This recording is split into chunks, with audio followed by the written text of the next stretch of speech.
রান্না বান্না নিয়ে যত চিন্তা, মানে একবেলা খেলে আরেকবেলা মনে হয় কি খাবো, একদিন খেলে আরেকদিন মনে হয় আজকে কি খাবো। যতই মাছ মাংস ফ্রিজে থাক না কেন, তারপরে একটা টেনশন থেকে যায় রান্না বান্না নিয়ে, যে কালকে তো এটা খেয়েছি আজকে কি খাবো। ওই দেখা যায় এক মাছ বা এক সবজি প্রতিদিন খেতেও ইচ্ছে করে না। হ্যালো সবাইকে, সবাই কেমন আছেন? আশা করি ভালো আছেন, আর আমিও ভালো আছি। এখন থেকে ব্লগটা শুরু করছি, তো পুরো ব্লগটা আমার সাথেই থাকবেন।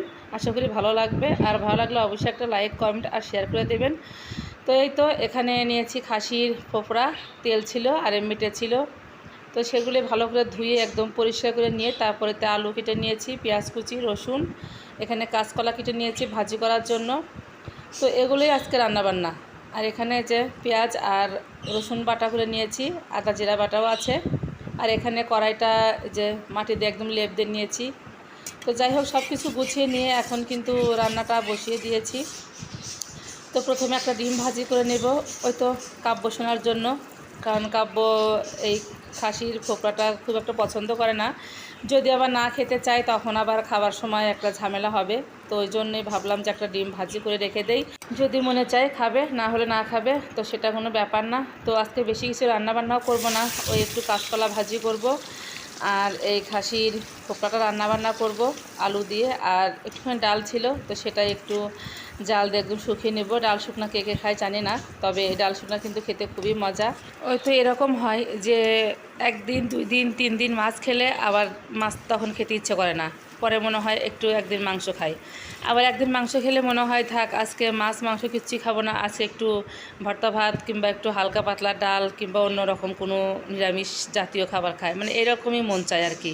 ওই প্রতিদিন মাছ মাংস খেতেও ভালো লাগে না। তো কী করা, সবার জন্য হলেও নিজের জন্য হলেও যাই হোক রান্নাবান্না তো করতেই হয়।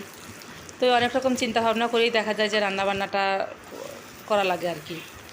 তো এই তো কাঁচকলা ভাজি করে নিয়েছি, এখন আমি পকোড়া রান্না করব। তো তার জন্য প্রথমে কড়াই তেল দিয়ে দিয়ে দিলাম গরম মশলা চলা, আর দিয়ে দিলাম তেজপাতা, জিরা দিয়ে তারপরে দিয়ে দিয়েছি আলুগুলো ভালো করে ভাজি করে নিয়ে তারপরে দিলাম একটুখানি পেঁয়াজ কুচি।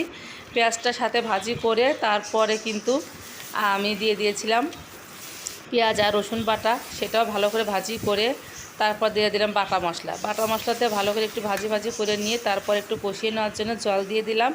এখন দিয়ে দিব আমি এই তো ধুয়ে রাখা ফোপড়াগুলো, আর এর মধ্যে অনেক চর্বিও ছিল আর একটুখানি কলিজাও ছিল।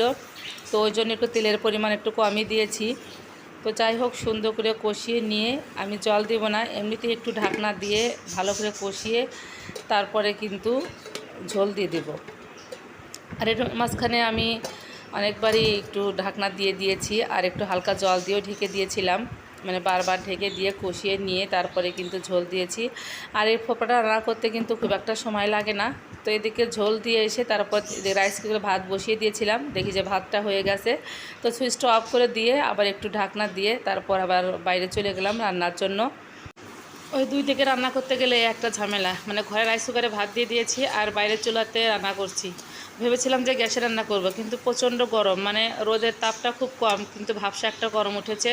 কোনো জায়গায় মানে শান্তি পাচ্ছি না, ওই মনে হচ্ছে ফ্যানের নিচে সবসময় বসে থাকি, কিন্তু তা তো হবে না, একবেলা কাজ না করলে আরেকবেলা কাজ জড়ো হয়ে যায়, এটাই হচ্ছে সমস্যা।